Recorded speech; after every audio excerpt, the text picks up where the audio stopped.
guys, this is James Sinclair and welcome to my podcast. This is not exactly the Q&A show like we usually do. Really, I'm going to be asking questions and we're going to be getting answers to someone that's been commenting on my videos on YouTube and LinkedIn and all those things. And we've got a specialist in mental toughness for entrepreneurs and business owners. I'm very excited about this. Hopefully you're going to get some great content that you'll be able to take away and implement into your businesses. So let me introduce the managing director of this particular organisation. I've got to say his name. He's going to help me here. His name is Doug Strycharczyk. Doug Strycharczyk. Sounds like a... where's that from, Doug? It's Polish. Polish? Yeah. Was you born in Poland or...? No, I was born in Glasgow. Glasgow. You can recognise that from the accent, yeah? Yeah. So you're half Polish and half Scottish? Or... Yeah, and that's me, all mixed up. Wow. So was mum Polish or dad Polish? Both parents were Polish. They were refugees after the war. Ah, right. Got it. Okay, so tell me, what gives you the authority to talk about mental toughness? Okay, I work very closely with a very clever guy called Professor Peter Clough. He's Professor of Psychology at the University of Huddersfield. Yep. About 25 years ago, he and I started a journey to explore and understand what mental toughness was. So you can see this is one of those 25-year overnight successes. Yeah. Around 2002, after 8 years of pretty painstaking research in just about every domain you could go to, Peter worked out what mental toughness was. And he's pretty much recognized the world over as like the grandfather of mental toughness. So do you work for him? No, I don't. He works separately. He actually used to work here in this business, and he then moved out into the academic world to carry on his research. And my job has been to take the message out to the whole world. So what is your business? Just, in 10 seconds, what do you do? We work in 3 areas. We work around resilience or mental toughness, showing organizations and individuals how to deal with stress, pressure, but more importantly, how to see opportunity and challenge. Okay. Leadership and team working. Because my background is HR, what I've realised is wherever I go, those are the 3 big issues. So are you a consultancy business or a HR business? We're a consultancy business, but we also develop a lot of psychometric tests. So some people call us a test publisher as well. So people pay you for advising them on mental toughness within their organisations? Yeah, and we train people to be able to use our materials so they could do the same. Okay, brilliant. I sort of got it. Is it a little bit like using NLP and stuff like that, is it? It is, yes. Yeah, it's the same sort of broad area, but we would argue that what we do is much more solidly based than things like NLP. Okay, got it. So I'm going to ask you a series of questions and then I'll pad probably some sub-questions around the big questions about this subject. But let's just quickly go into, so are you saying successful entrepreneurs and leaders of organisations, they have a natural resilience to mental toughness, or they build up a skill set of dealing with tough situations and that's what makes them successful? Or you say it needs to be taught, or you can be sort of taught to be better if you've naturally got it there? Can you just give us some context around that? Well, I think, the evidence shows that if you survive the first 2 years of setting up your own business and developing your own idea, you're likely to carry on for quite a while. If you don't survive those first couple of years, it might be down to the fact you've got a lousy idea, but it's more likely to be down to you've not been able to deal with the pressure and the stress of what it takes to build the business. Because basically what happens is you come under pressure, you find you can't always control what you want to control. That's an aspect of resilience. Sometimes you find yourself having to work not just to your own goals, but if you've borrowed money, you're having to work to somebody else's goals. That creates its own pressure. Yeah. And then taking risk is a big aspect of entrepreneurship. So entrepreneurs will naturally try to take a risk and try and stretch themselves.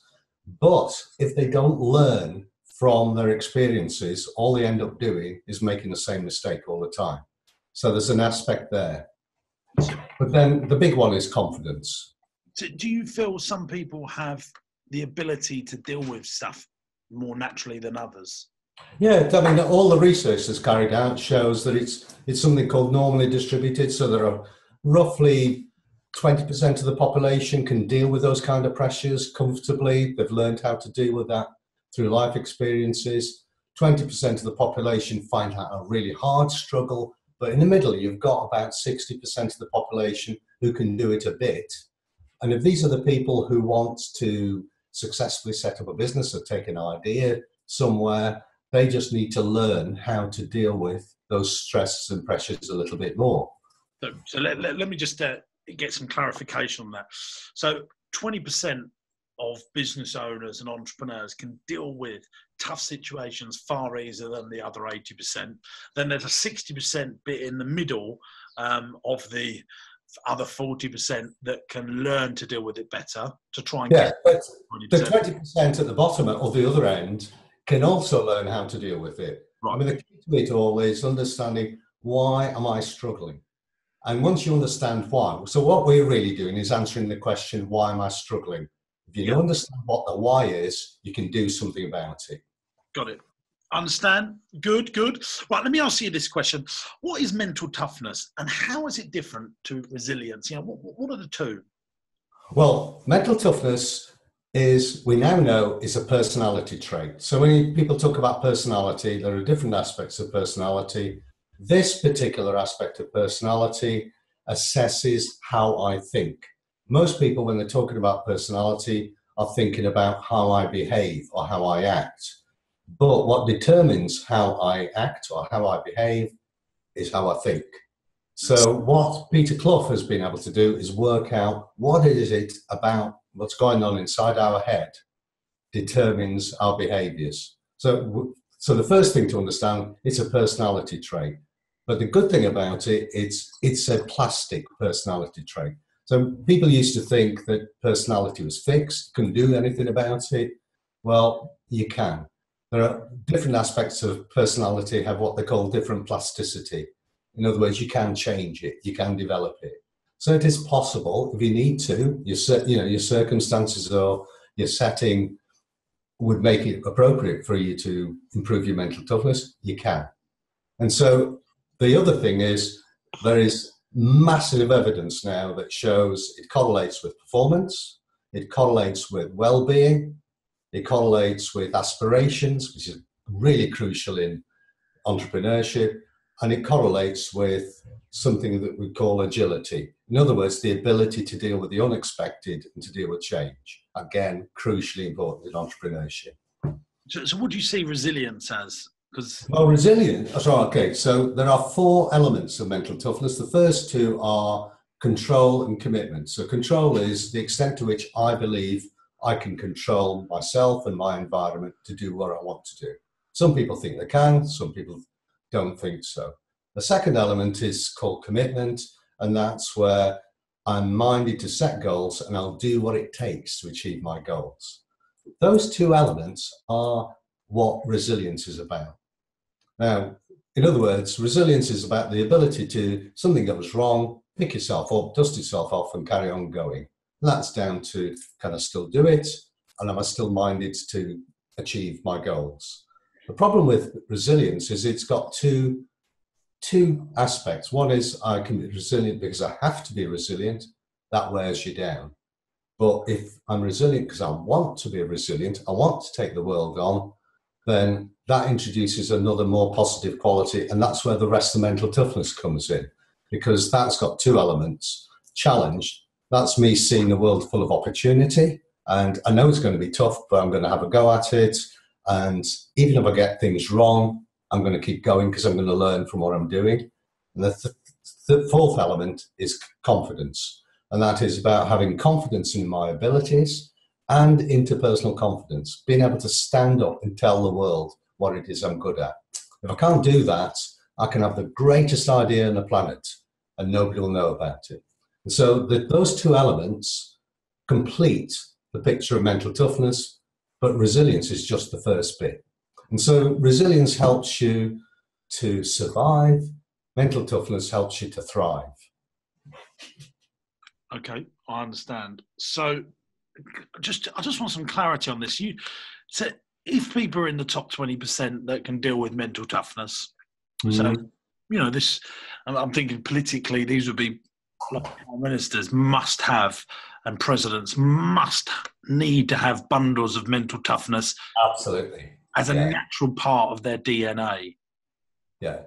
Well, so I didn't expect to be asked this question, but some of the research shows that about half of your mental toughness is inherited. It does sit in your DNA.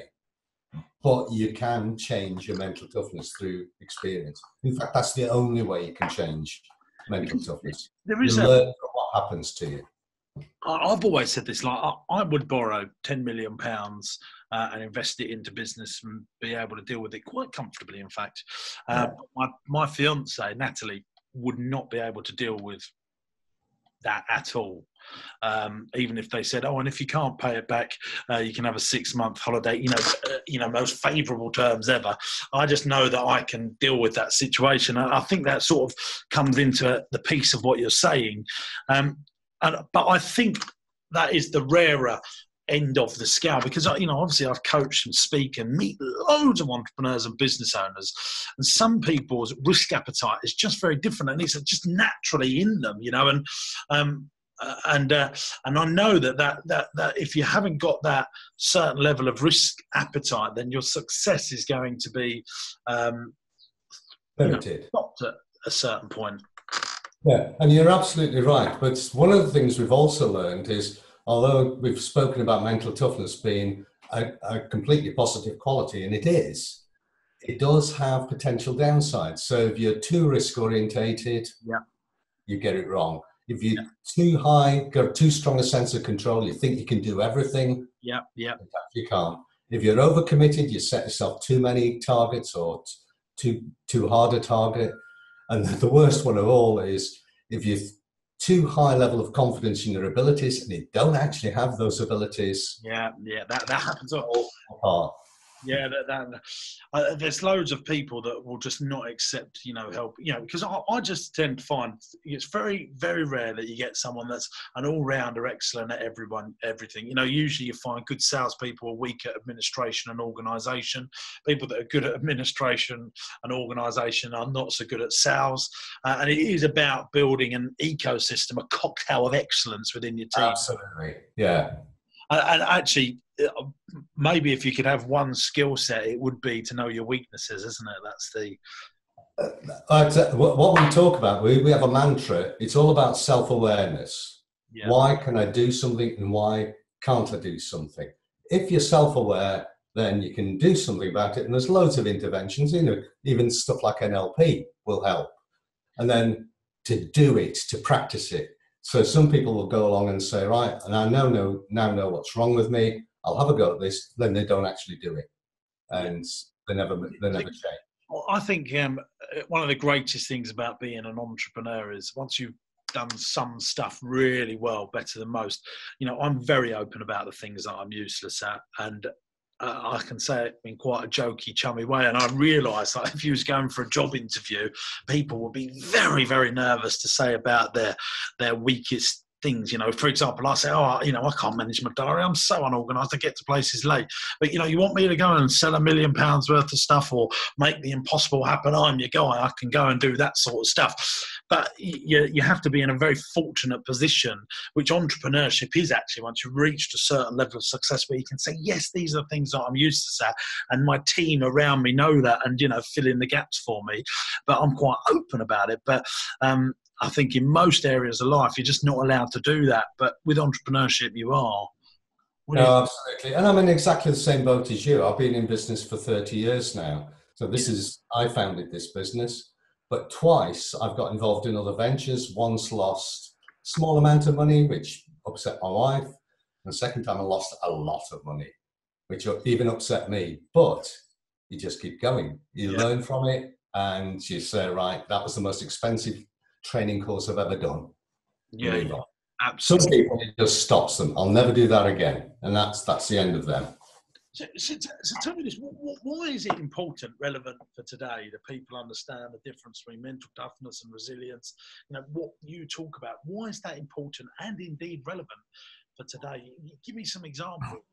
Well, I guess the biggest difference is, firstly, life is not more difficult now than it was 10, 50, 100 years ago. It's actually easier. The problem is that if our ability to respond to setback is learned, then we don't experience as many big setbacks as, say, our grandparents did. You know, to live through a war is a big learning experience. You do learn how to survive with very little and to be thankful for what you've got. We don't quite have that kind of learning anymore. So essentially, one of the reasons that mental toughness is important is we've forgotten how to respond to big setbacks. The second reason is the world is different. There are different kinds of pressures, and yet we've not come across those pressures before. But even so, the mentally tough somehow instinctively know how to deal with those stressors and pressures. And the biggest difference really, stuff moves so quickly. You know, you can have, you know, something like House of Fraser looks solid 1 minute, a few months later, it's on its knees. That wouldn't have happened 30 or 40 years ago. It would have taken years for something like that to emerge. But it just happens so quick. And it's the ability to deal with the pace of change that makes most people struggle. So let me ask this. How can you give me an example of how, if someone was in the 60% bracket that you sort of quoted at the beginning of the interview, where, so we're saying 20% can just deal with mental toughness much easier than the other 80%. 20% struggle to deal with it at all compared to the other 80%. And the 60% in the middle, what is a way that someone in that 60% bracket can sort of get their mind trained to deal with mental toughness better or easier? Well, that's really the essence of our work, because what we know is that mental toughness has these four elements: control, commitment, challenge, and confidence. But each of those elements has got two factors as well. So there's 8 components of mental toughness. Now, we could go out and test 80 people and all of them would have a different profile. So the first step is to understand exactly, why do I struggle? Why does somebody else next to me actually not struggle in the same way? So the first thing to do is to understand the why. And the way we deal with that is to use a psychometric measure to be able to help people to understand that. Once you understand that why, then you can direct very specific, simple interventions. And most of them are very simple. The only thing they require is, okay, if I've got to do this, I'm going to do it every day until it becomes a habit. And then once it's a habit, it's not a problem anymore. And if you look at the world of sport, your sports coaches will be with you every day. In the world of business, your business coaches or your life coaches are very rarely with you every day. And that's the thing that's probably most people struggle with. So they'll go and have a great session with a coach, not see the coach again for a fortnight. Will they do what they said they were going to do to the coach in between? If they do, then they'll make a change, make a difference. If they don't make that much difference. Yeah, got it. So how does mental toughness make a difference with entrepreneurship, leadership, or indeed managing an organisation? I'm a big fan of saying management and entrepreneurship, or management and leadership, are two very different things. And I believe you need both. So how can you see it makes a difference in those particular roles of? Well, I can answer that quite generally, because one of the things that I said at the beginning is it's a personality trait. If it's a personality trait, it sits in every single one of us all the time and kicks in every time we have to do something. So whether you're an entrepreneur, going through the machinations of setting up a business, or you've set it up and suddenly there's a big setback, a big client has let you down and to cancel an order or can't pay you, your mental toughness kicks in and you respond to that situation in the way that it's going on in your head. So whatever is happening in your head will determine your response to that situation. So if you still have a sense of can do, then you'll take it in your stride. If you have a sense of commitment, you'll say, right, that's going to put a big hole in my targets for the year. I'm going to go off and find replacement goals and replacement targets somewhere else. If you have that mindset, you will just take a lot of these things in your stride. Yeah, totally. Don't have the mindset. They just stop you in your tracks. And sometimes they'll even hurt, you know? I get that. So how can we assess how good our mental toughness is? Well, we would say that because, you know, things like assessing behavior, I can, you know, if I spent a bit of time with you, I could see your behavior. Assessing behavior is not that difficult. Assessing what's going on in your head is. So that's why Peter Clough and a couple of other very clever psychologists have developed this mental toughness questionnaire. It's about 70 items or 70 questions long, takes about 15 minutes, but it is what the psychologists call reliable and valid. So it means it's accurate, or you can use it with confidence. And it'll give a picture of what your profile is in terms of what's going on in your head. That's probably the most fundamentally important thing you can do. Even though we've got a very good questionnaire, it doesn't mean to say get it right every time. So you need a conversation. This is where coaching comes in. You need somebody to sit down and say, okay, this is what this questionnaire is telling us. Do you agree? Let's check it out. And it might be you might have to adjust the picture that comes out. But at the end of that process, you'll get a picture of how that person's thinking and why it's determining their emotional responses and the behaviors. So that biometric testing you're doing via an online form, or you do that face-to-face? No, it's done online. It's very, very slick. Because more and more companies are doing that for employment of, you know, all levels of the business now, aren't they? Yeah. But what's happening now is organizations, and some of the biggest on the planet, are using it once they've got somebody on board. Because, yeah, you'll use a psychometric to try and find out something about a person you don't know. But once you've got them on board, you want them to be the best they can be. Yes. So to know as much as possible about them is a big, big benefit. Well, so you're saying you're doing the psychometric testing not before and then after they've been employed? Yeah, absolutely. Well, most of our work is after they've been employed. So it's, you know, you take somebody on board, you think you've bought the most brilliant salesperson or commercial manager on the planet. It doesn't quite work out that way. So you want to know why. That's much cheaper and more effective than saying, sorry, you're not working, go, I'm going to replace you. And psychometric testing, why, what's the questions that ask that, you know, because lots of entrepreneurs and leaders, especially, this is the difference I've taught between entrepreneurship and management type roles, is that the entrepreneur will make many, many decisions based on gut instinct. Yeah. And because their gut instinct has trumped for them so many times before, like they've been right on some massive decisions and they've proved people wrong on massive decisions and they've made some success of some things. They believe, like I do, more and more in my gut instinct and in their gut instinct, based on the successes of their gut instinct in the past, you know. So psychometric testing, you know, how can it beat how can you convince people that believe in their gut instinct that's delivered them so well before, that psychometric testing is a great thing? Well, it depends on what you apply psychometric testing to. So for an entrepreneur, I think gut instinct is critically important. So, you know, I actually set up this business to promote the idea of mental toughness. Hardly anybody had heard of it, but I believed that people would be interested and people would buy it. We now work in 80 countries. So bit by bit, my gut instinct has been proven right. Yeah. But I can't apply gut instinct to everything about the business. Absolutely. So I've got people here who are very systems and process and structure orientated, because the business has still got to run like a proper business. Yeah. I can't operate everything through gut instinct. Yeah. But the idea, that's where you create your competitive advantage, your special feature, if you like. Doug, can you develop your mental toughness? I mean, yes.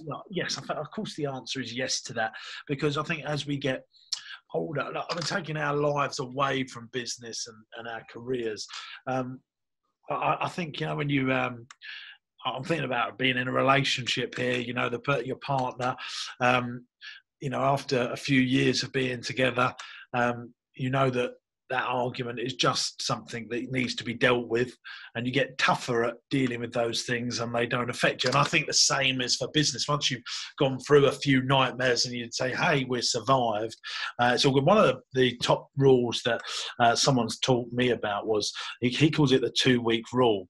And he says, look, he says, there's no point in getting stressed about a particular thing because in a fortnight it'll be sorted out anyway. And Exactly. just a fantastic piece of advice, because most things in life, within a fortnight, at the very most, they're sorted out. And in most cases, it's 24 hours, isn't it, where we can deal with something the next day. It's all a bit better and, we're one step closer to dealing with something. So, but with your stuff, in an entrepreneurship stuff, Rob, that's where we're talking about mental toughness. How can people actually develop, from the 60% to being in the top 20%? Well, there's a number of techniques. One is, if you do a search on Google, you'll find a lot of these techniques. One is positive thinking. So a very simple technique that's come from the world of sport is, oh God, I forgot the name of it. It's using positive language in your head.